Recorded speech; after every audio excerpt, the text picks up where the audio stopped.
I thought my parents were just protecting me from something I was too young to understand. But the truth I found years later made me question everything I believed about my own childhood.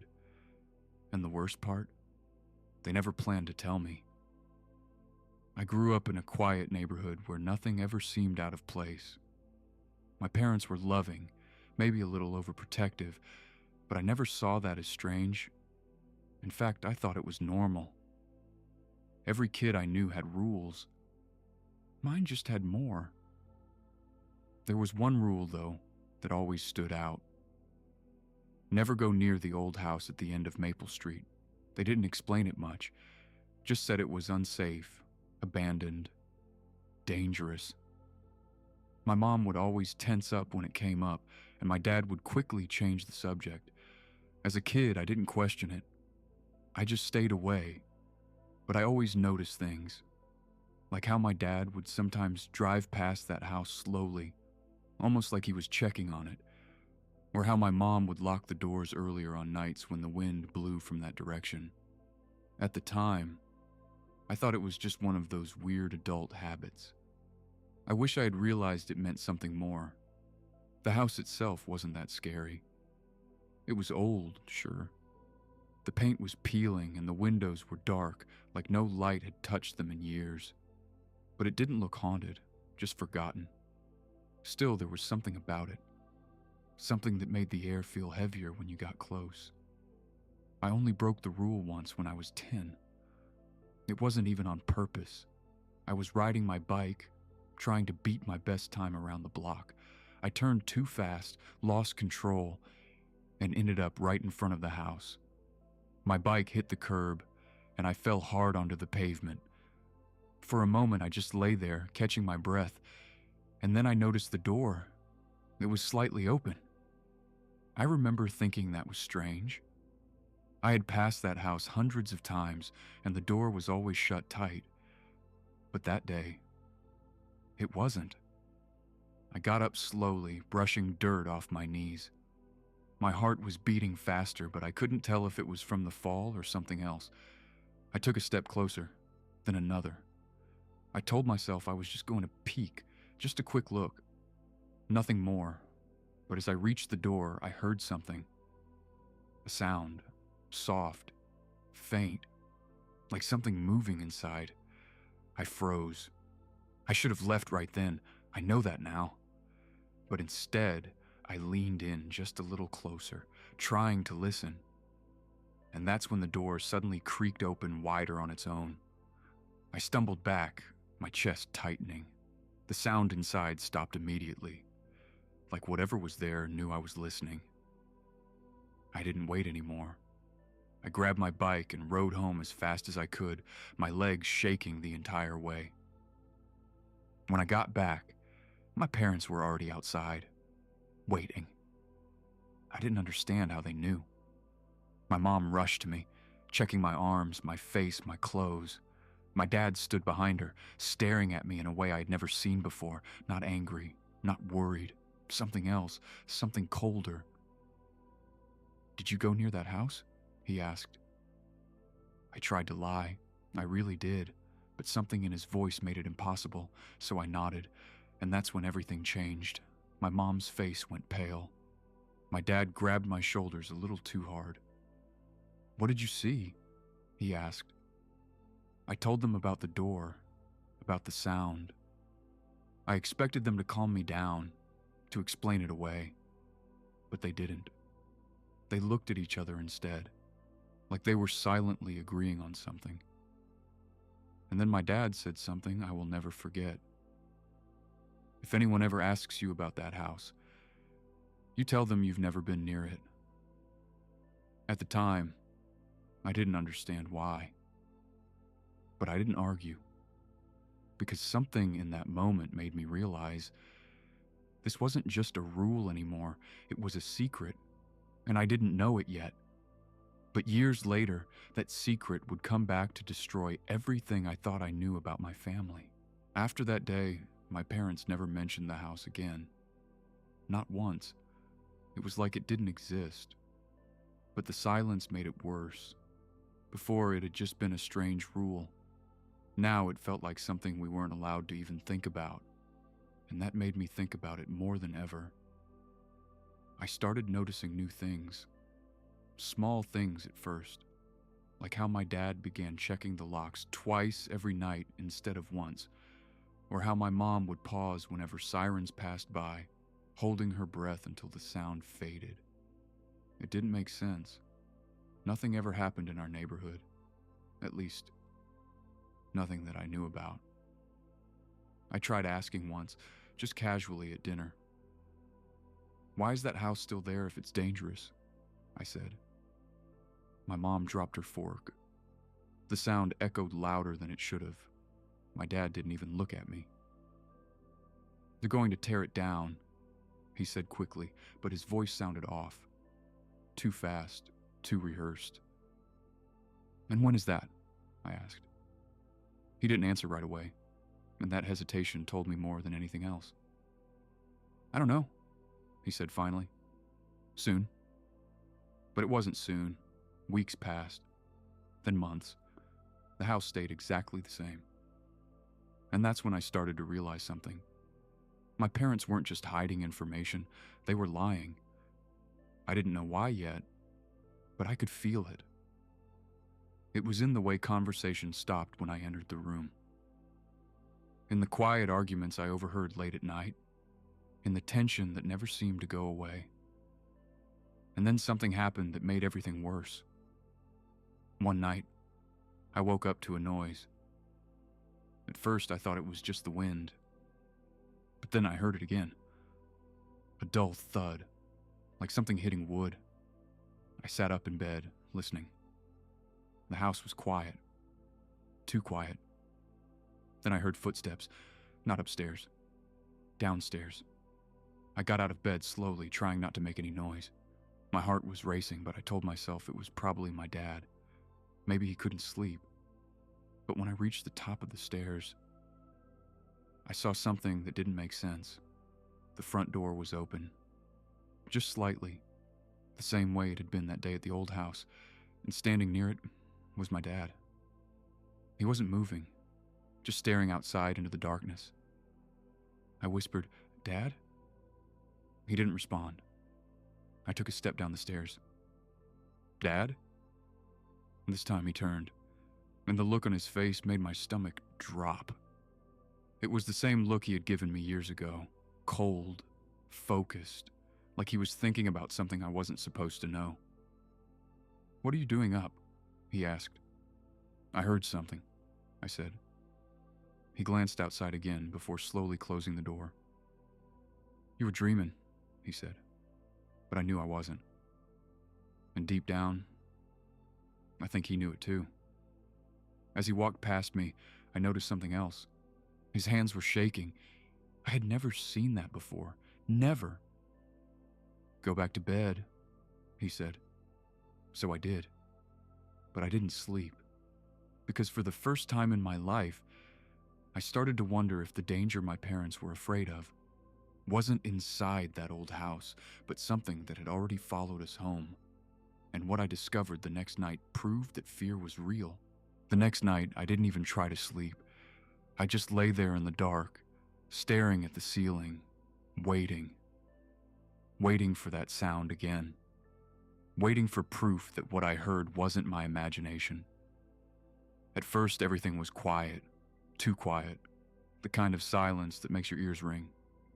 I checked the time, 1:12 a.m., then 1:47, then 2:03, and that's when I heard it. A soft sound, not loud, not clear, but enough. A slow, dragging noise, like something moving across the floor. My chest tightened instantly. It was coming from downstairs, again. I sat up slowly, holding my breath, listening. There it was again. Drag, pause, drag. I told myself not to move, to stay in bed, to ignore it. But I couldn't, because deep down, I already knew. This was connected to that house. I got out of bed, carefully. Every step felt too loud. The hallway was dark, but I knew it by memory. I reached the stairs and stopped. The sound was clearer now, Closer, not just random noise. It had a pattern, like something searching. I swallowed hard and took one step down, then another, and that's when it stopped, completely. Silence. The kind that feels heavy, like something is waiting. I froze. My heart was pounding so hard it hurt. Then I heard something else, a whisper right below me. I couldn't understand the words, but I knew one thing for sure. It wasn't my dad. It wasn't my mom. I stepped back instantly, my body going cold, and then a loud thud hit the wall downstairs. I flinched, grabbing the railing. "Dad?" I called out, my voice shaking. No answer. "Mom?" Nothing. That didn't make sense. They should have woken up. They always woke up. I turned and ran back to my room, slamming the door behind me. I locked it, for the first time in my life, and I stayed there until morning. When I finally came out, everything looked normal. Too normal. The kitchen was clean. The chairs were in place. No signs of anything being moved. My mom was making breakfast. My dad was reading the paper. Like nothing had happened. I stood there staring at them, trying to understand. "Did you hear anything last night?" I asked. My mom didn't look up. "No." Too fast. My dad turned a page. "Just a storm, I think." There was no storm. I would have heard it. They were lying again. And this time it was obvious. I sat down slowly. My hands felt cold, because now I knew something for sure. Whatever I heard, they heard it too. And they were pretending it didn't exist. That was the moment something changed in me. I stopped trusting them. Not completely, but enough. Enough to start paying attention, really paying attention. And that's when I noticed something I had never seen before. A small door in the hallway, near the stairs. I had walked past it my entire life, but somehow I had never questioned it. It was always closed, always locked. I looked at it now, my heart racing. "Mom?" I said carefully. "What's in that room?" She froze, just for a second, then smiled. "Storage," she said. "Can I see it?" Her smile faded. "No." That was all she said. No explanation, no excuse, just no. And that single word told me everything I needed to know. Whatever was happening, whatever they were hiding, it wasn't just outside, it was inside our house, and somehow it was connected to that room. But I didn't know yet that opening that door would be the worst mistake of my life. I couldn't stop thinking about that door. All day, all night. It didn't make sense. How had I never questioned it before? It had always been there. Right in the hallway, not hidden, not covered, just ignored. Like my mind had chosen not to see it. That alone felt wrong. But what felt worse was my mom's reaction. She didn't hesitate, didn't try to explain, just said no. And that kind of answer only meant one thing. There was something in there I wasn't supposed to see. That night, I made a decision. I was going to find out.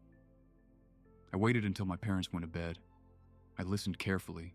Their footsteps, their doors closing, the silence that followed. Then I got up. Slowly.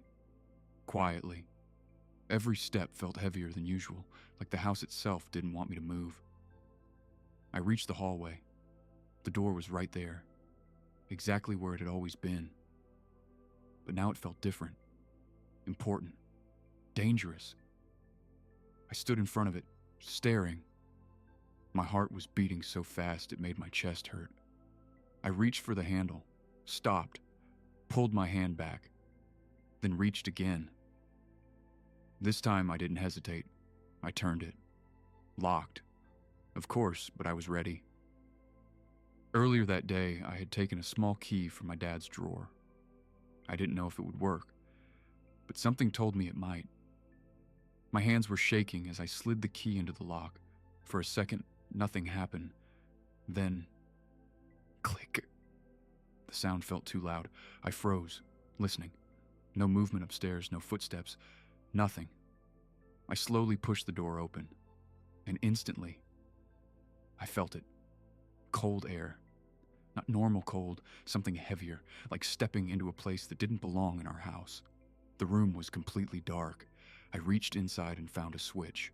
The light flickered once, then turned on, and what I saw made my entire body go still. It wasn't a storage room, not even close. The walls were covered in photos, dozens, maybe hundreds, all pinned up, all showing the same place. The old house, different angles, different days, some taken during daylight, some at night, some from inside. My breath caught in my throat. That wasn't possible. No one went inside that house. No one. But that wasn't the worst part. The worst part was what I saw in some of the photos. Figures, standing in the windows, watching. Not clear, not fully human, but there, always there. I stepped back slowly, my legs weak, and then I noticed the table. Right in the center of the room, covered in papers, notes, dates, times, patterns, and one phrase written over and over again. It follows. My heart dropped, because suddenly, everything made sense. The sounds, the fear, the lies. My parents weren't afraid of the house. They were afraid of something inside it. Something that didn't stay there. Something that moved. Something that followed. And then I heard it. Right behind me, a voice. Quiet, close. You shouldn't be in here. I turned slowly and saw my dad standing in the doorway, but the look on his face was worse than anything in that room, because now he wasn't hiding it anymore. For a moment, neither of us moved. I just stood there, frozen in the middle of the room, surrounded by those photos, those things in the windows, that message repeating over and over again. It follows. My dad looked at me like I'd already crossed a line that couldn't be undone. You weren't supposed to see this, he said quietly. His voice wasn't angry. It was tired, defeated, like he had been waiting for this moment for a long time. I didn't have a choice, I said, my voice shaking. You lied to me, both of you. He took a slow step into the room and closed the door behind him. The sound made my chest tighten. We didn't lie, he said. We protected you. From what? I asked. What is this? What is in that house? For a second, he didn't answer. He just looked at the wall of photos, at the shapes in the windows, at the things neither of us could fully explain. Then he said something that made my blood run cold. It's not about what's in the house anymore. I felt a chill run down my spine. What does that mean? He looked at me, directly this time. It attaches, he said. It doesn't stay in one place. It moves. It follows people. The room suddenly felt smaller. What are you talking about? I whispered. His jaw tightened. That day, he said slowly, when you fell off your bike, when you went near that door, my heart started pounding harder. You heard it, didn't you? He continued. I nodded without thinking. And the door opened, he said. Another nod. He closed his eyes for a second. That's when it noticed you. My stomach dropped. No, I said quickly. No, that doesn't make sense. I left. I didn't go inside. You didn't have to, he replied. Silence filled the room. Heavy, suffocating. So all this time, I said slowly, you've been watching that house because of that? Yes. And the noises at night? His expression changed. That means it's close. My chest tightened. Close to what? He didn't answer immediately, and that hesitation told me everything.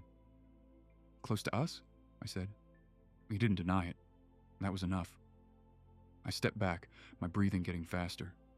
No, this is insane. This isn't real.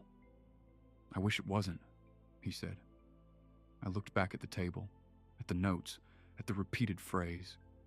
It follows. Why didn't you tell me? I asked. Because knowing makes it worse, he said immediately.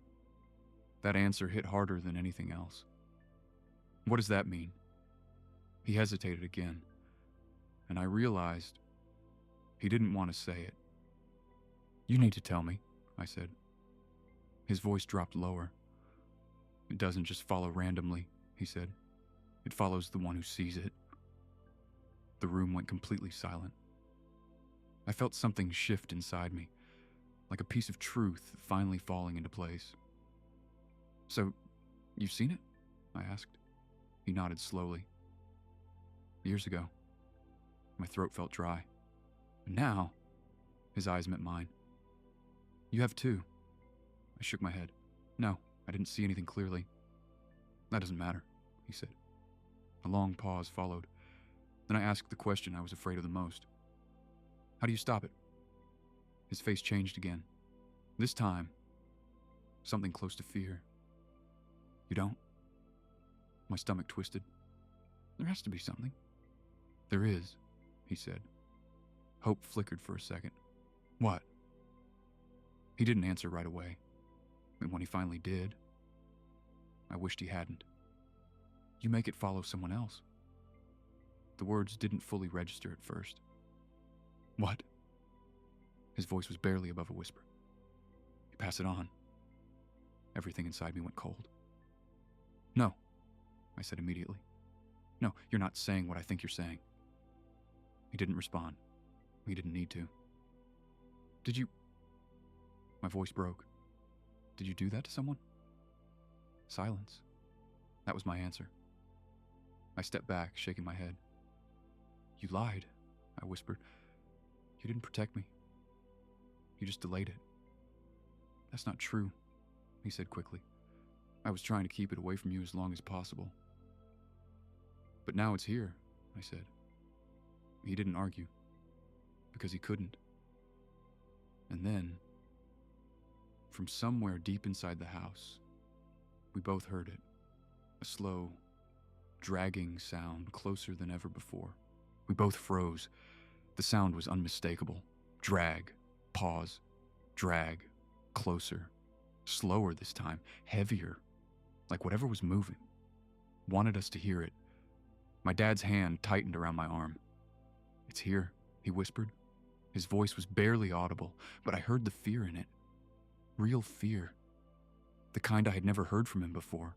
My chest felt tight, like the air was getting thinner. No, that's not possible, I said, even though deep down I knew it was. We both heard it.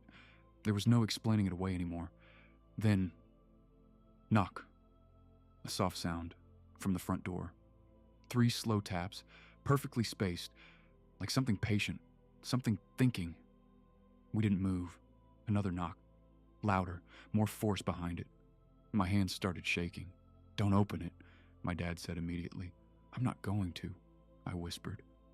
But then, the handle moved, slowly, carefully, like someone testing it, turning it just enough to feel the resistance.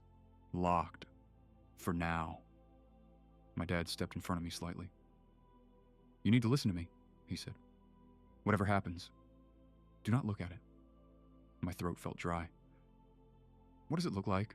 I asked. He shook his head. It doesn't matter. Once you really see it, it knows you've seen it. The handle stopped moving. Silence. And then, a voice. Soft. Familiar. Open the door. My entire body went cold. I knew that voice. It was my mom. Exactly my mom. Same tone, same softness, same everything. But she was upstairs. She had to be. Mom? I whispered. My dad grabbed my arm hard. That's not her. The voice came again, closer now, right behind the door. Please, open the door. It sounded desperate this time, almost crying. Every instinct in my body told me to help, to open it, to let her in. I took a small step forward without realizing. My dad pulled me back immediately.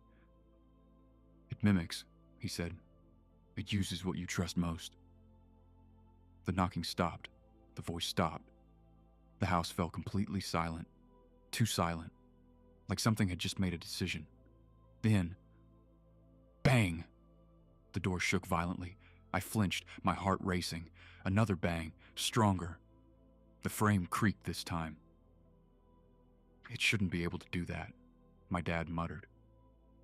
"What do you mean, shouldn't?" I asked. He didn't answer. And that scared me more than anything else, because it meant something had changed. Another bang, louder, more aggressive, like it was getting impatient. I could hear something scraping against the door now, slow, rough, like nails. Then suddenly, nothing. Complete silence. No movement, no sound, no voice, just nothing. Seconds passed, or minutes. I couldn't tell. My ears were ringing, my heart was pounding. My dad slowly stepped toward the hallway. "Stay here," he said quietly. "No," I replied instantly. "I'm not staying alone." He hesitated, then nodded. We moved together. Slowly, carefully. Each step felt wrong, like we were walking towards something we weren't supposed to see. We reached the front door. It looked normal, untouched. No cracks, no damage, nothing. But the air felt different, heavy. My dad reached for the handle, paused, then slowly opened it. The door creaked as it moved. And outside, there was nothing. Empty street, no people, no movement, no sound, just darkness. I let out a shaky breath. "It's gone?" I asked. My dad didn't answer. Instead, he looked down, right at the ground, and stepped back suddenly. "What?" I asked. Still no answer. So I stepped forward and looked. At first, I didn't understand what I was seeing. Then it clicked. Marks, long, thin, dragging marks. They started from the middle of the street, coming straight toward our house, closer, closer, all the way to the front door, and stopping exactly where we were standing, like something had been there, right in front of us for a long time, waiting, watching, following. My chest tightened because something didn't feel right. I looked closer, and that's when I noticed it. The marks didn't stop. Not really. They changed, faded slightly, then continued and past the door, inside, very faint, but there, across the floor, into the house. I felt something break inside me. Slowly, I lifted my head, and that's when I understood. It didn't need to come in. It never did, because it was already here, already inside, already close, too close. My dad slowly turned toward me, his face pale, his eyes filled with something I had never seen before. Not fear, not panic, something worse, acceptance. And in that moment, I realized the truth. It wasn't following him anymore. It had already chosen. It was following me. And this time, there was nowhere left to run,